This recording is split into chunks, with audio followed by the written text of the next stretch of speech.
Yeah. There we go. There we go. All right, so Awesome. here we are on top of the roof of this awesome hotel. It's beautiful. And we have Jena Malone and... Lem Jay Ignacio. Yeah, so where are you from? Lem Jay Ignacio. Yeah, tell me what your whole background is. What's my background? Yeah. He's the meta mystery. He's really not allowed to reveal I know, every Oh, time okay. her fans ask me questions, they're like, we know everything about Jena. Well, we need to know more about Lem Jay. It's hard to Google. I know. I've been doing music all my life. He's from the Philippines. No, I'm not from the Philippines. My parents are from the Philippines. He's from Ohio. Okay. Met at Kmart. No, it's kidding. I'm just spreading rumors. That's a good story. Yeah, we met in the 4th grade. She was the dodgeball champion, and I was kind of a nerdy, in the band. How'd you guys really meet? We met at a Christmas party, like 6 years ago. And I was kind of the house pianist playing like Christmas carols for different guests. It was like a Christmas carol party. It was like an art party in Culver City in Los Angeles. And she came up to me and said, I want to sing Winter Wonderland in mythical Portuguese. Are you serious? Well, at that point, I was such a beginning freestyle artist that I used a lot of like mythical languages to help me find new melodies because I wasn't fully ready to kind of let the stories speak in English unfold. So when I wanted to just sing, I would let different melodies come out in different rhythms, which became gibberish, which became, I called them mythical languages, because I would sing kind of like Spanish. It sounded kind of like a little Portuguese, but it was basically gibberish, So we met on stage and she was singing this 10-minute rendition of Winter Wonderland in complete gibberish. Not really. Except for Parson Brown. You could hear Parson Brown. But it was fun. It was a really fun show. And I just followed her and she went, this way and that way and up and down. And after that show, we started talking and we were having a drink and she was like, we should hang out. And I'm like, I just built this instrument called the shoe. Can I bring it over and can we jam? And like, I brought it over and we jammed all night. Came over to my house. Basically made a record in 3 months. Like that was our first EP. She didn't leave for like a year. He had to kick me out because I didn't live in LA, so I was like. She was traveling from Lake Tahoe to LA. Yeah, I was living in Lake Tahoe. So we'd stay up all night. It wasn't like let's start a band or let's record an album. It was just kind of we were just like hanging out and having fun and it was kind of arty and we just stayed up all night jamming and freestyling and improvising and it was a lot of fun. Then all of a sudden it blurred into something like maybe we're in a band. Record all of our jams and so I would listen. Maybe we should make a recording and then present and I'd be like these are the songs. What about these? And so we basically kind of came up with a whole EP. The first EP, 5 years ago. 4 or 5 years ago. Wow. And then we came around last summer again. We kind of always go away from each other in this kind of musical friendship, and then we come back and go away and come back because we do other projects. Yeah, we actually started recording the album I'm Okay July 4th. So it's almost like 2013, yeah. So a year. Around, it's crazy. And we spent 3 months on it and finished it.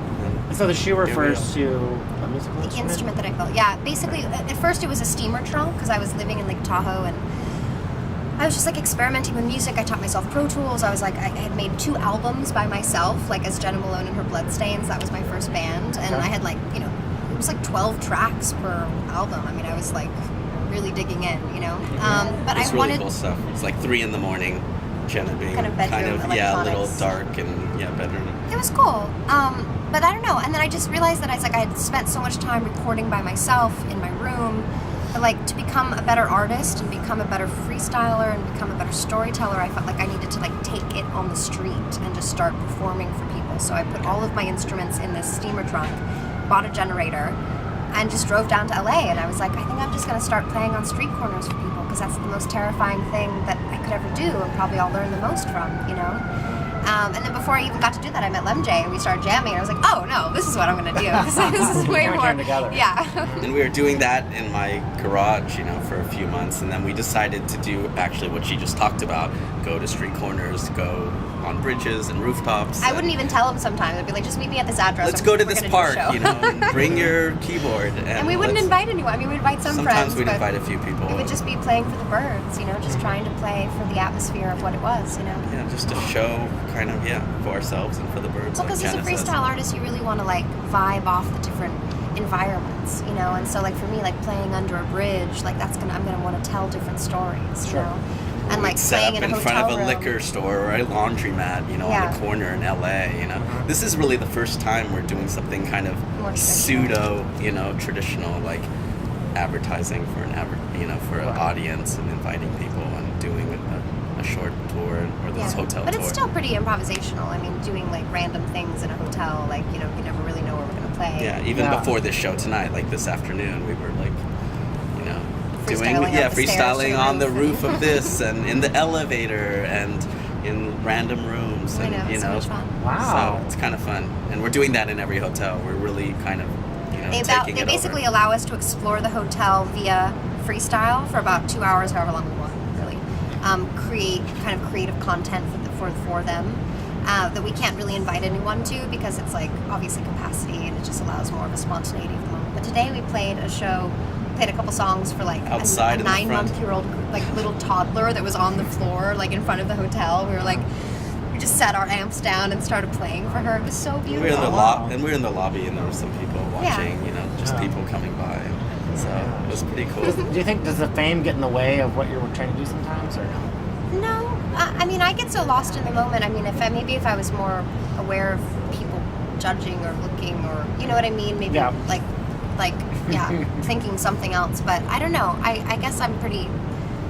I'm totally judging while I'm playing for you. I'm like, oh, there's that girl in Hunger Games. What should I play? I don't know what to play next. Oh my God, I saw her on that. Yeah, for me, it's a lot of pressure. Like, don't mess it up, okay? I mean, if anything, it's like it raises the stakes, you know, because maybe, and you know, for me, like a higher stakes creates more risk, which creates more lessons to learn, you know, and so I think it's actually, you know, maybe it makes it more interesting in a way. Sure. You know? Yeah. So I thought it was interesting that you were raised by two moms, right? Yes. I thought that was the coolest thing. I was like, well, there's my gay angle right there. There you go. Yeah, So- I mean, and in the 80s when it wasn't cool, like Ellen wasn't on TV. They were roommates, actually, their whole relationship, because they weren't even out. really like ready to talk about it, you know, but they raised me and my godmom's 2 kids, and, you know, like it was amazing. Like I loved having 2 moms. Oh, that's so good to hear, you know, because people there's still kind of a stigma. People are like, I don't think not nowadays as much. I think it's like, you know, maybe It's like fading. Yeah, like whereas when I was younger, it was like 90% a stigma, right. and now it's like 10%. You know what I mean? It's Yeah. really kind of been outphased. I think it's pretty cool. The nuclear family is so new. And now you have like a gay following.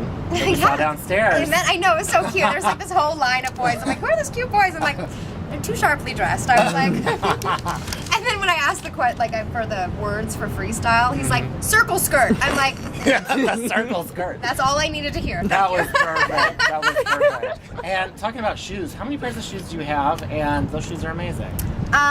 These I love. I brought 6 pairs on tour just because I'm a girl and I like to like mix it up. I only brought 2 pairs of heels though. Mostly it's all flats.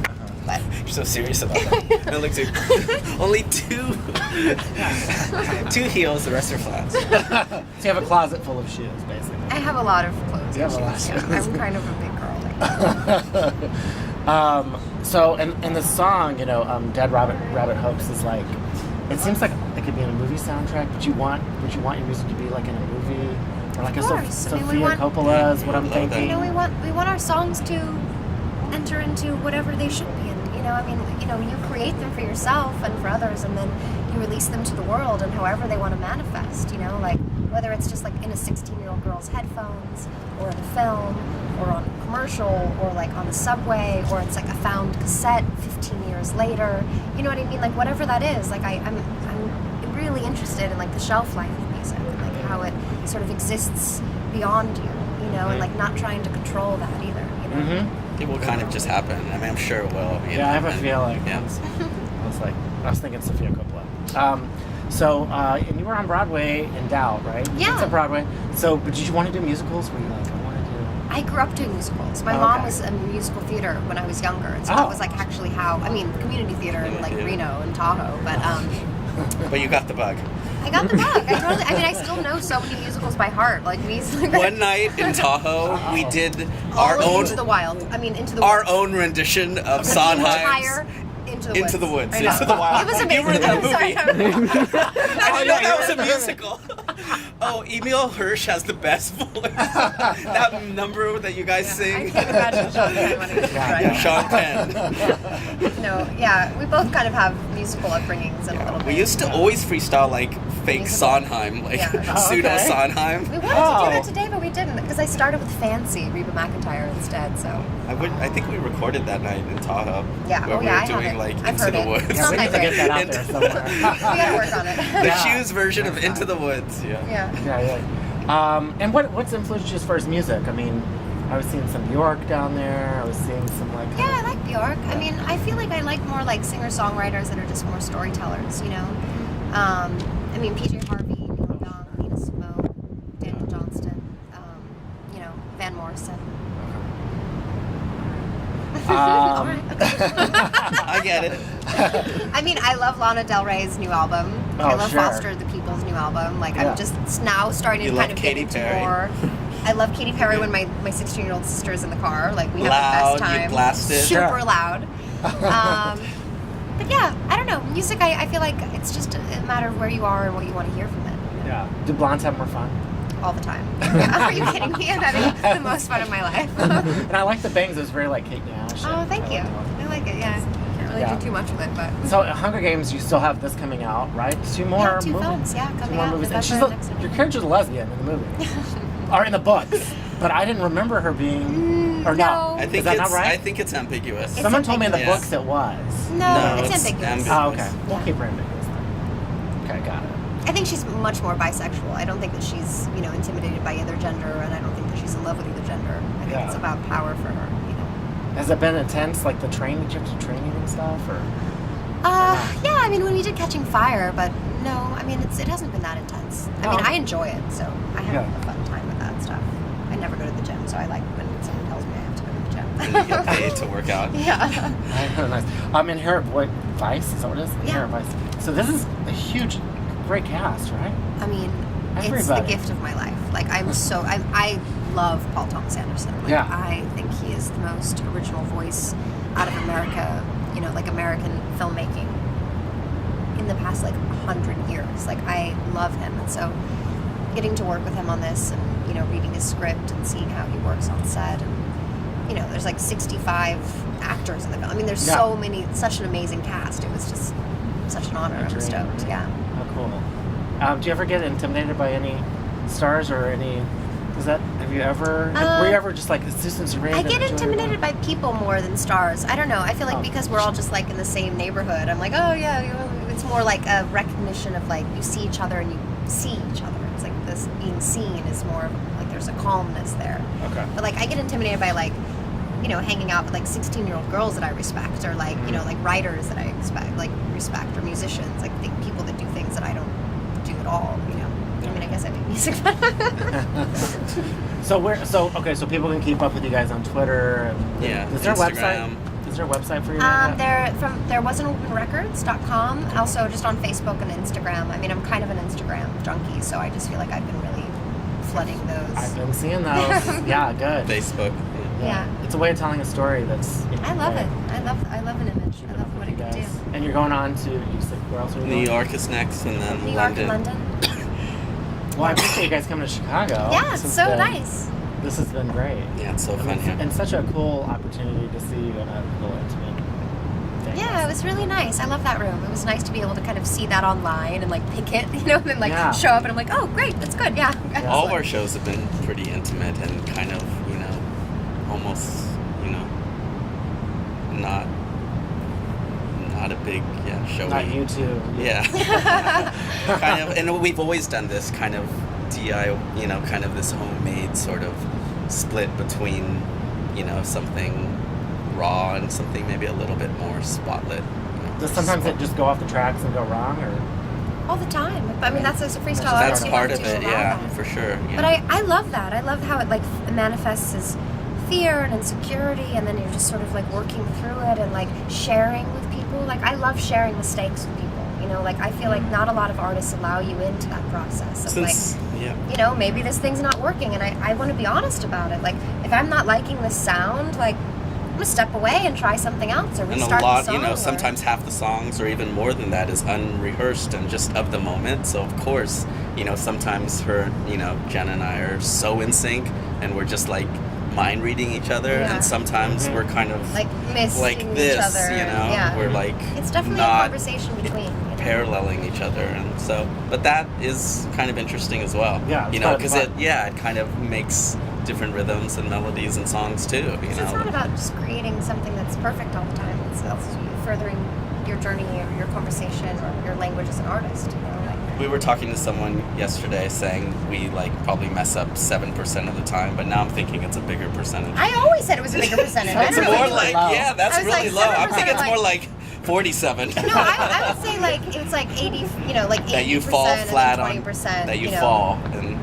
I mean, for me, I think it's only 20% glory right now. For me, like 80% figuring it out, and like the older I get, hopefully that changes. But like I'm kind of stoked on those numbers right now. But then when you connect, which is it's what you were blinding doing, glory. You'd never be able to get that 20. That 20% wouldn't exist. Yeah. I mean, if I was doing the exact same thing that I had rehearsed all day long, I would never reach that 20%. You know.